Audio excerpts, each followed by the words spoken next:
필기 준비를 하시기 바랍니다. 한국외국어대학교 2017학년도 수시 토요일 5호 문제 보겠습니다. 5호 문제 파트 1번에서는 역시 영어 지문을 포함을 시켰고, 문제 1번에서는 200자를, 그리고 문제 2번에서는 500자를 행복의 조건과 관련해서 서술하라. 먼저 첫 번째는 행복의 요소에 대해서 두 제시문의 공통 주제와 각각의 요지를, 그리고 두 번째는 물질지향적 사고를 가지고 있는 벤을 비판하라. 물론 비판의 관점을 주어주고 있는데 1번의 공통 주제를 토대로 비판하라, 이런 요구를 하고 있습니다. 서술 방향 보겠습니다. 문제 1번에서는 제시문 1과 2의 공통 주제를 밝히고 요지를 서술하라, 이런 요구를 하고 있는 만큼 곧바로 행복이라는 것은 주관적이고 내적 요소가 결정하는 것이다, 이러한 공통점을 토대로 해서 제시문 1에서는 행복은 객관적 조건과 주관적 기대 사이의 관계에서 오는 만족감에 의해서 결정되는데, 이 중 주관적 기대에서 오는 만족감이 더욱 중요한 요인이다. 왜? 외적 현실은 끊임없는 추구 속에서 역시 자신의 욕망도 커지기 때문에 이것을 스스로 제어하는 내적 만족의 상태가 필요하다, 이런 이야기를 하고 있고, 제시문 2에서는 의식주와 같은 외적 조건에 상관없이 찾을 수 있는 내면적 행복의 가치, 그리고 배움을 통해서 자아를 확장해 나가는 그런 아내의 삶을 단적으로 사례로 보여주고 있습니다. 문제 2번에서는 제시문 1과 2의 공통주제, 즉 행복은 내적인 요소가 결정하는 것이다, 이것에 근거해서 제시문 3에 나타난 벤의 입장을 비판적으로 평가하라, 이런 요구를 하고 있고, 제시문 3이 영어 지문인 만큼 해석 전문 먼저 보겠습니다. 학원책 해석입니다. 아서 밀러의 세일즈맨의 죽음에서 발췌한 부분이고, 사람 이름은 빼겠습니다. 이것 봐, 알래스카에다가 임야를 사둔 게 있는데 관리할 사람이 있어야겠다. 임야를 사셨다고요? 저와 두 아들이 그런 널찍한 데 가서 살면 어떨까요?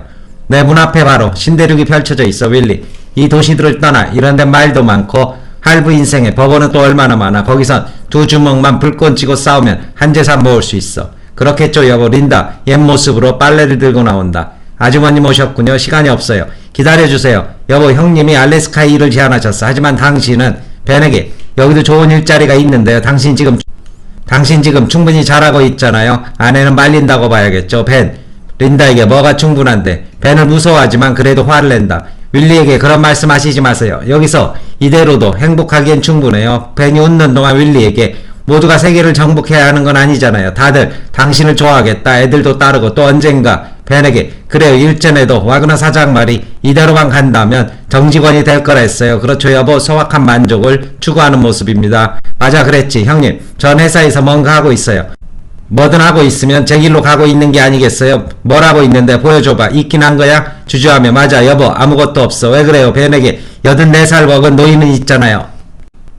그래요, 형님. 전 그 사람만 보면 도대체 걱정할 게 뭐냐는 생각이 들어요.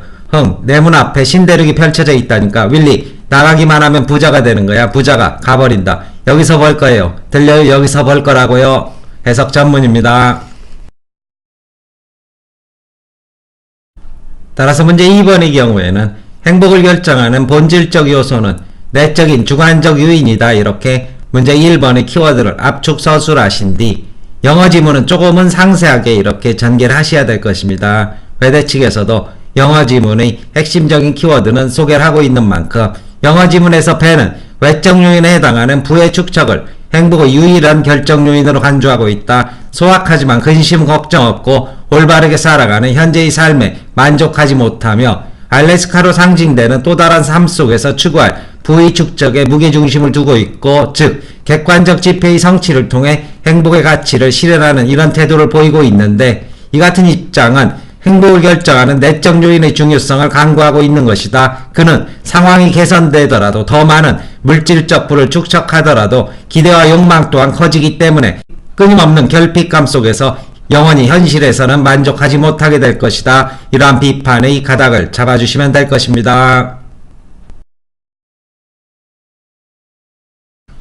답안 정해 보겠습니다. 대학에서는 모두 답안을 공개하고 있는데 여러가지 키워드가 가능하다는 입장에서 이렇게 슬러시를 넣어서 몇 가지 키워드를 동시에 이렇게 포함을 시키고 있습니다. 그런데 혹시 시험장에서 학생들도 이런 짓을 하실까봐 이 슬러시를 전부 녹여서 학원 측에서 아주 부분적으로만 수정을 했습니다.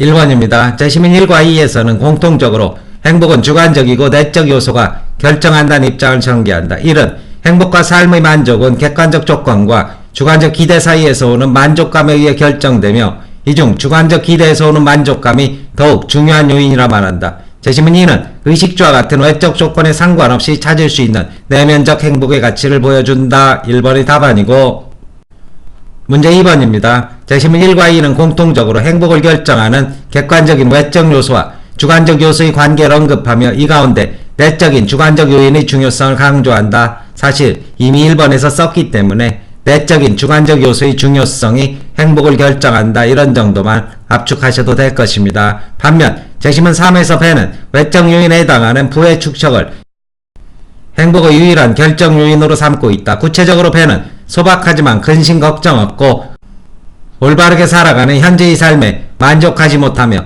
적이 즉 알래스카로 상징되는 또 다른 삶 속에서 추구할 부의 축적 즉 객관적 지표의 성취를 통해 행복의 가치를 실현하려는 태도를 보인다. 영어 지문인데 제법 많이 포함을 시키고 있습니다. 벤의 이러한 태도는 행복을 결정하는 내적 요인의 중요성을 강조하고 있다. 이 부분은 이미 언급이 된 만큼 사실 빼버리는 것이 원고지 경제성에 도움이 될 것이고 벤은 상황이 개선되더라도 기대와 욕망 또한 커지기 때문에 결코 현실의 삶에 만족하기 어려울 것이다. 이 부분에서 삭제된 부분 그리고 이 부분을 좀 더 압축하면 이 정도 분량을 추가로 서술할 수 있을 것입니다. 이것은 학원에서 추가한 부분이고 비판을 좀 더 강화시킨 부분입니다. 과도한 욕망은 결국 현실에 대한 결핍감만을 끊임없이 되풀이한다는 사실을 그는 놓치고 있다. 설명 마치겠습니다.